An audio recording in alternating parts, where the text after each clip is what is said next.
I found something. Where did you get that? It was hiding under the floor. Your mom never told me about this. I had no idea this old box was about to save everything she died protecting. Lily found the lockbox while playing under the floorboards. 8 years old, covered in dust, dragging a military green steel box into the kitchen with both hands, while her brothers argued about cartoons in the next room. "Dad," she said, "what's this?" I didn't know yet that what she was holding would save everything her mother died protecting. My name is James Reyes, retired Army Ranger, single father of 3 kids under 12. My wife Rosa died of cancer 18 months ago, and in her final weeks she made me promise one thing: protect what her great-grandmother built. The Reyes homestead in southern Arizona had been in Rosa's family since 1887. 40 acres of hard desert land her great-grandmother claimed as one of the first Mexican-American women to file a homestead patent in territorial Arizona. Rosa grew up running barefoot through those fields. Our kids were born knowing every mesquite tree by name. Patricia Chambers had been HOA president for 8 years and treated our neighborhood like a colonial territory.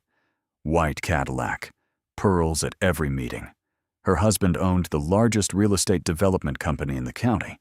They had forced 11 families off their properties in 4 years, using manufactured HOA violations and legal fees designed to exhaust people who couldn't afford to fight.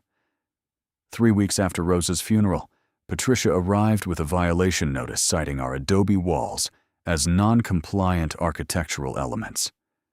Rosa's great-grandmother had built those walls by hand in 1887, using traditional techniques older than the state of Arizona itself. $1,200 in fines, 30 days to comply.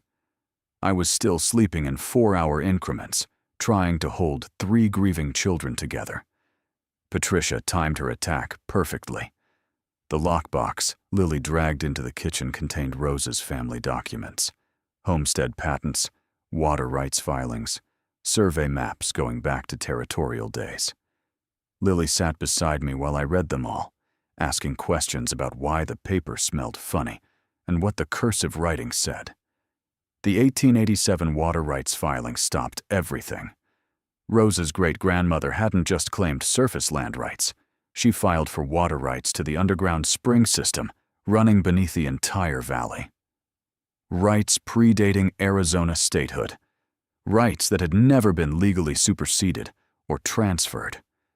I hired a water rights attorney named Sarah Chen, who had spent 20 years fighting exactly these cases. She read the documents for 45 minutes without speaking. Then she looked up. "James," she said, "Patricia's entire subdivision sits above your aquifer. Every tap, every pool, every sprinkler system. All of it runs on water that legally belongs to your family." The back payments at market rate came to approximately $40 million. Sarah filed the legal claim on a Thursday. By Friday, Patricia's construction lender had frozen the $47 million Phase 3 development pending resolution of the water rights dispute. By Monday, Patricia's husband was on the phone offering a settlement. I said no. That evening, Patricia showed up at my front door with a leather briefcase. My 3 kids were at the kitchen table doing homework. She opened it and showed me $250,000 in cash and told me to make this go away for my family's sake. I was wearing a wire. Federal agents arrested Patricia in my driveway, while Lily watched from the kitchen window with wide eyes. "Dad?" she asked when I came back inside. "Was that lady trying to take our house?"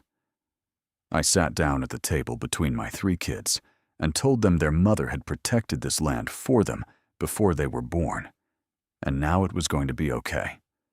The federal investigation revealed Patricia had been running the same scheme across 4 counties for 11 years. 63 families targeted, 31 forced out of generational properties. Her husband received 12 years. Patricia received 15. Full restitution ordered. Every fraudulent HOA lien dissolved. I stood at Rosa's great-grandmother's irrigation controls on the morning after sentencing with federal agents watching and Sarah standing beside me. The valve that could have cut water to 847 homes. I chose not to turn it. Sarah looked at me. You could have destroyed them. Rosa wouldn't have wanted that, I said. She just wanted to protect what her great-grandmother built. I negotiated fair market water rights agreements with every homeowner at rates that covered our family's legal costs without punishing families who had done nothing wrong. The agreements fund a college scholarship in Rosa's name. Lily drew a picture that evening she taped above her bed.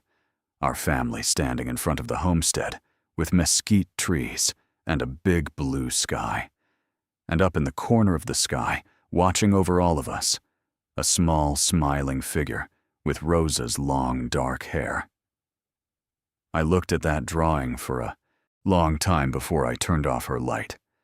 Some things are worth protecting with everything you have. Rosa knew that before any of us did.